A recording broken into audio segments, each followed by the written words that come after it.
질의하십시오. 예, 포항 남울릉군의 이상희 의원입니다. 김성주 교수님, 네. 지금 고려대학교 계시죠? 네. 안보 보안 전문가시고. 네. 예. 얼마 전에 김현정 뉴스쇼에 나가셨더라고요. 네. 제가 방송을 좀 들었는데 그 얘기가 들어보니까 유심보호 서비스 가입에 대한 들어가면은 피해 예방을 막을 수 있다. 근데 조금 다시 한번 설명해 주시겠습니까? 괜찮은 겁니까? 그러니까 많은 분들이 지금 얘기하시는 건 금전적으로 내 돈이 빠져나갈 거냐 뭐 이런 것들을 걱정하시는 거지요. 예. 그래서 그 부분에 관련해서는 안심하셔도 좋습니다라고 말씀을 드렸던 거고요. 예. 그리고 유심 보호 서비스까지 가입을 한다라면 기기 변경하는 것 자체는 유심을 복제하더라도 불가능하기 때문에 유심을 교체하는 것과 거의 동등한 수준의 어떤 보안 정도를 누리실 겁니다. 이렇게 답했습니다. 뭐 해외 나가시는 분들은 로밍 서비스 이건 좀 문제가 있다. 왜냐하면 이렇게 그 당시에는 로밍 서비스와 유심 보호 서비스를 동시에 가동시킬 수가 없었기 때문에 그리고 해외 나가시는 분이 저 유심을 원활하게 교체하실 수가 없었기 때문에 뭐 위험할 한국으로 수가 있었죠. 들어와야 되는 것 아닙니까, 그죠? 네, 한국으로 들어와야 유심 칩이. 그렇죠. 그러니까 보통은 SK텔레콤에서 하고 있는 것이 두 가지 대책일 겁니다. 예. 하나가 이상징후 탐지 서비스가 하나가 있을 그렇죠. 거고요. 예. 그다음에 유심 보호 서비스가 하나 있을 텐데 국내에 계시는 분들은 그 두 가지 보호 서비스를 다 받으실 수 있을 것이고 예. 해외 나가신 분들은 이상징후 탐지 시스템만 이제 그분들을 보호하게 됩니다. 예, 제가 방송 우연하게 듣다가 참 전문가시니까 말에 신뢰가 있겠다 싶어서 제가 다시 한번 여쭤보는 겁니다. 그 우리 유 사장님, 예. 그 해외 로밍 하시는 분들은 어떻게 한국으로 들어와야 되는 거 아닙니까? 어떻게 하시겠습니까? 그래서 로밍 가시는 분들 이번 특히 연휴 기간 동안에 최대한 저희가 교체를 해드렸습니다. 그래서 얼마 일 평균 적게는 10,000분에서 최대 한 2만 분까지 이렇게 해서 교체를 지금도 해드렸는데 계속 하고 물론 있고요? 충분하지는 않았습니다. 네, 충분하지는 않았습니다. 최대한 해드렸고요. 이제 말씀드린 대로 12일 날 해외까지 보장해주는 유심 보호 서비스 2.0 기술이 출시가 되면 이게 그거를 언제 완료되는 겁니까? 12일 날 될 겁니다. 12일 날 됩니까? 이제 14일 날까지 14일 날 2.0이 된다. 14일 날까지 다 이 가입을 해드릴 겁니다. 네, 알겠습니다. 교수님, 그 아까 우리 박충근 의원님 질의할 때 제가 참 궁금해서 그런데 제가 사실 이 분야에 잘 몰라요. 방송을 좀 알아도 이 분야 잘 몰라서 그런데 좀 이해하시고 유럽 쪽에서 그 이야기하는 통신사가 문제 있을 때 자체 제재하는 법안이 있다. 네. 이게 문제가 생기면은 10% 매출액에 과징금도 물 수 있다 이렇게 이야기하셨죠. 네, 최대치입니다. 네. 네. 그것 좀 구체적으로 간단하게 말씀 다시 한번 해주시겠습니까? 그러니까 그 법에 대해서. 지금 언론에서 많이 얘기하시는 것이 예전에도 그랬고 이번도 그렇고 ISMS 인증을 받는데도 왜 뚫리는가 이런 질문을 많이 그렇죠. 해주십니다. 그런데 ISMS 인증이라고 하는 것은 그 성격이 최소한의 보안 요구 조건을 지켰는가 그것을 체크하는 겁니다. 그것 이외의 기업들은 자기가 보유하고 있는 자산의 가치에 따라서 플러스 알파적인 요소를 더해야 되는 것이고요. 그런데 지금 최근에 나오고 있는 해킹 동향을 보니까 중국발 해킹 그룹이 이동통신사를 노려서 해킹하는 것이 증가하고 있고 그래서 이동통신사는 별도 관리할 필요가 있다. 이 법에 그래서 대해서 텔레커뮤니케이션 시급히 시큐리티 액트가 만들어진 거고요. 거기서는 갖가지 이동통신사가 지켜야 될 항목을 굉장히 조밀하게 규정해 놓고 있습니다. 그리고 그걸 이 법이 어겼을 시행된 경우에 지가 그러면 유럽은 얼마 정도 됐습니까? 어떤 말씀입니까? 유럽에서는 이 법이 시행되는 뭐 지가 유럽 전반으로 하고 있는 건 아니고 아까 제가 말씀드린 건 영국의 케이스고요. 영국은 2021년도에 법안을 만들었고요. 얼마 안 됐군요. 2022년에 이제 상세 조항들을 만들었습니다. 교수님 보시기에 이 법 우리나라에 필요하다 보십니까? 저는 필요하다고 봅니다. SKT 유사장님 어떻습니까? 이런 법 들어오게 되면은 뭐 받아들이실 용의가 있으십니까? 저희는 뭐 정부에서 하시면 저희는 받아드리겠습니다. 그리고 이런 조치가 필요하다고 생각합니다. 교수님 이 법이 되려 그러면 그래도 이게 뭐 미국 사람 옷이 우리나라 사람한테 맞지 않듯이 우리나라 현실에 맞는 법 적용이 필요하지 않겠습니까? 그 법 체계도. 저는 법의 현실의 문제보다는 그 거버넌스 체계를 어떻게 만드느냐가 더 거버넌스 중요한 체계를? 것 같습니다. 일단 통신 회사를 통신 인프라를 국가 안보 관점에서 본다. 그럼 이제 주무부처 논란이 생기기 시작을 할 겁니다. 이 따지고 보면은 징벌적 피해를 강화시키겠다는 얘기 아니겠습니까? 통신 분야에 있어서는 그렇게 통신 보겠다는 분야에 있어서는 더군다나 뭐 통신사가 SKT, LG, 유플러스도 있고 뭐 등등 있습니다만은 국가기관 통신망을 사용하기 때문에 이 소비자에 대한 부분들은 또 철저히 보호가 돼야 되고 또 그만큼 이익을 가져가는 만큼 사회적 기회가 돼야 된다. 저는 그런 생각에서 그 유럽의 통신사 자체에 별도 법안이 있다는 그런 교수님의 말씀이 참 와닿아서 이렇게 생각을 합니다. 하나만 더 여쭤볼게요. 이런 법안이 만들어지고 시행이 되려고 그러면 우리가 뛰어 넘어야 될 문제점이 있다면 어떤 게 있겠습니까? 아까도 말씀드렸듯이 일단은 주무부처 체계를 어떻게 잡아갈 거냐. 구체적으로 주무 체계라는 게 그러니까 우리나라의 보안을 담당하는 기관은 국가정보원과 안보실, 그러니까 이원화돼 그리고 있죠. 뭐 과기정통부, 그다음에 금융위 뭐 이런 식으로 한제돼 있습니다. 그러니까 거버넌스 체계라는 것이 그것을 일괄적으로 모아서 처리할 수 있도록. 그렇죠. 그런 것을 어떻게 좀 더 공고하게 만드느냐가 관건일 거고요. 그렇게 되면 실제로 악성 코드가 발견됐을 때 어디까지 보고해야 되느냐 등등의 문제가 생길 겁니다. 예를 들면 미국에서는 악성 코드가 발견되면 국토안보부에 신고합니다. 그러니까. 그래서 전 부처에 그것을 알리도록 돼 있고요. 그러니까 우리나라 지금 이원화돼 있는 거죠. 우리는 일단 국정원하고, 민간에서 문제가 생기면 과기정통부에 보고하도록 돼 있죠. 과기정보 민간 쪽은 과기정통부, 국방 쪽은 국정원. 국방 쪽은 이제 군이 할 거고요. 군이 할 그다음에 거고. 정부 영역을 이제 국가정보원이 합니다. 그리고 총 이걸- 컨트롤 타워는 이걸 안보실. 일원화시켜서 만들 수 있는 거버넌스가 필요하다는 말씀이십니까? 그렇죠. 어떤 문제가 생겼을 때 어느 부처에 보고를 해서 그게 전체 전파되도록 할 거냐부터 시작해서 어떤 조사를 들어갈 때 어디가 관장할 거냐 이런 것들을 잡아줄 필요가 있습니다. 장관님 어떻게 생각하십니까? 예, 그래서 제가 아까 말씀드린 대로 범정부적인 대처를 한다는 것이 바로 이 그 일종의 관할권이라니까요. 그런 부분이 좀 있어가지고 이게 법적인 충돌이 없는지를 좀 살펴보고 있습니다. 이 실행이 돼야 될 것 같아요. 저는 봤을 때. 왜냐 그러면 이런 책임에 대한 부분들을 방기한다 그러면은 이 국가가 아니라 이 소비자들이 그냥 앉아서 그냥 당할 수밖에 없는 그런 체계인데 기업이 그만큼 책무를 가져야 되겠죠. 유 사장님, 예.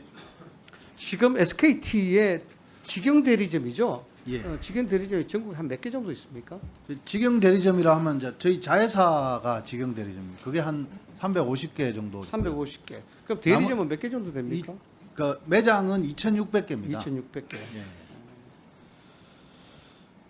생각보다 그렇게 많지는 않네요. 나머지는 이제 판매점입니다.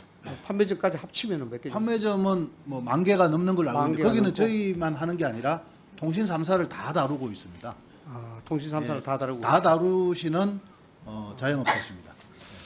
제가 이제 말씀을 왜 여쭙냐 하면은요. 이 사실 취약계층에 대한 유심 취입 이 서비스 이 부분이 좀 문제가 됐습니다. 우리 동료 의원께서도 질의를 했습니다마는 표현이 어떨지 몰라도 지금 어르신들한테 가서 유심칩을 이야기하면은 유심초인 줄 알아요. 어디서 무엇이 되어 만나리. 사실 그 정도 모릅니다. 그래서 기업의 입장에서 이걸 이야기하시면은 참 안 되거든요. 우리나라 경로당 숫자 몇 개인지 아십니까? 잘 모릅니다. 그러니까 조금 전에 이상하잖아요. 거기에 대해서 대책을 다 갖고 계신다면서 열심히 하시겠다면서 경로당 숫자 파악 못 하고 있어요? 10,000개 넘는 판매 대리점이 가지고 있는데 68,000개입니다. 예.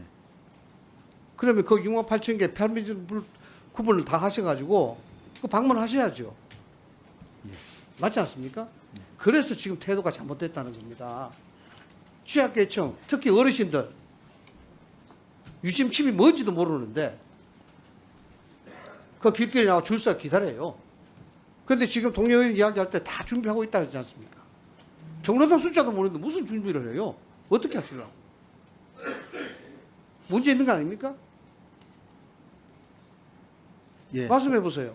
유심 보호 서비스는 그래서 지적을 받아서 저희가 빠른 시간 내에 그러니까 제가 어르신까지 구체성을 다 묻는 겁니다. 했습니다. 예. 혹시나 해서 예, 예. 이 정도는 파악하고 있어야 이분들이 취약계층에 대한 유심보호 서비스에 대한 그 노력을 하고 있구나 이렇게 인정할 거 아닙니까?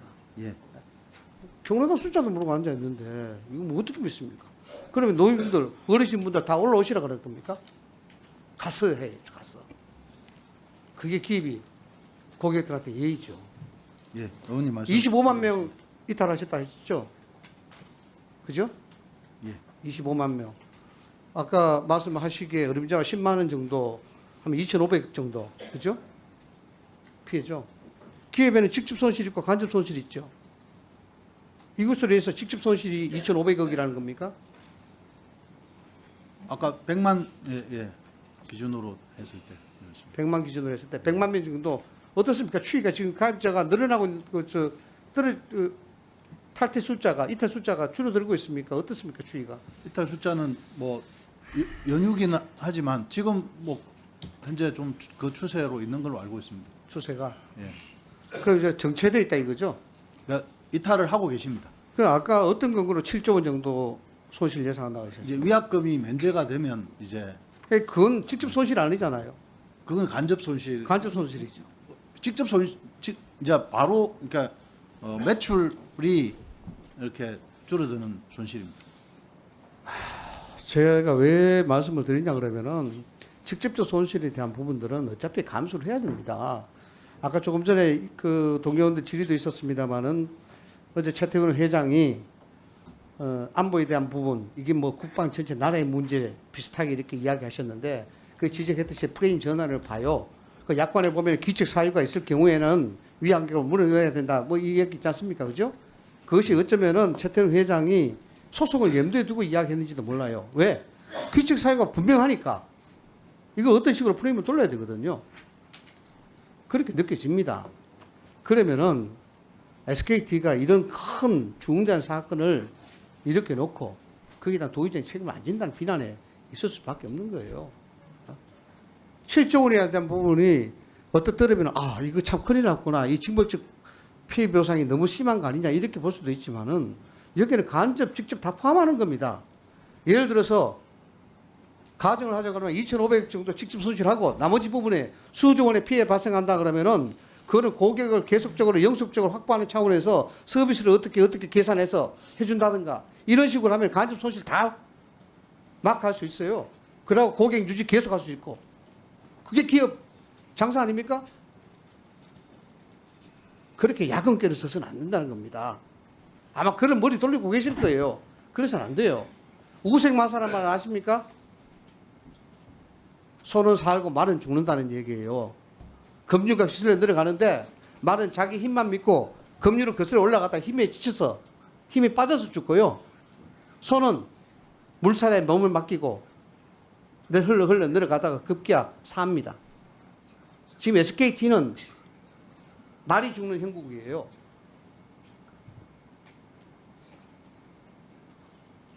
진솔하게 하셔야 되는 겁니다. 진솔하게. 저도 기업에 있었습니다. 리스크 매니지먼트라는 건요. 우생이 돼야 됩니다. 우생. 자꾸 빠져나가려고 그러시면 안 됩니다. 어제 최태우 회장님 제가 이야기 뚝 들어보니까 참 실망을 했어요. 그렇게 하시면 안 돼요. 아니 경로당 교수도 모르고 있는데 취약계층에 대해서 준비를 하고 있다니요.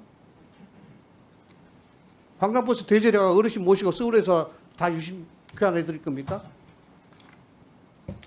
적어도 마을 방문해서 한다는 그런 얘기 나와야 좀 진정성 있지 않겠습니까? 그죠? 좀 그렇게 좀 해주시기 바라겠습니다. 고객 신뢰 회복 위원회 만드신다 그랬죠? 예. 이 구성 어떻게 하실 겁니까? 아직 지금 그 구체적인 부분은 계획을 안 세웠습니다만 고객분하고 전문가들, 외부 전문가들하고 이런 분들을 모셔서 이제 고객이 지금 무엇을 필요로 하시는지, 무엇을 고통스러워 하시는지, 어떠한 불안이 있는지 그런 것들을 들어서 어떤 대책을 세울 건지 그걸 저희만 하는 것보다는 위원회를 통해서 하는 것이 좀 더 객관적이고 좀 더 잘 들을 수 있다라는 판단에서 그것을 기획을 하게 됐고요. 거기에 대한 구체적인 계획안이 나오면은 보고를 드리겠습니다. 예, 그냥 그 에드벨론 띄우듯이 하지 마시고요. 뭐 고객 신뢰 회복 위원회 만드시면은 좀 더 국민들한테 납득될 수 있도록 소비자들한테 납득될 수 있도록 하고 여기에 대해서 제도적이나 금전적이나 경제적으로 뭔가 나올 수 있도록 해야 되는 겁니다. 그렇게 하겠습니다. 그냥 그 뭐 언발에 오줌나 불 끄듯이 그렇게 해서는 안 된다는 겁니다. 이상입니다. 예, 자료 제출 요구합니다. SKT 해킹 사고, 그러니까 4월 18일 이후 부터 작성일 기준 오늘까지 고객의 요청으로 해지한 계약에 따라 발생된 위약금 수익이 얼마인지 제 질의 전까지 주십시오. 인지하셨습니까? 예. 예. 그리고 또 하나는 저희가 이미 자료 요구했는데 안 주신 건데 이것도 주세요. 다시 전달해 드리세요.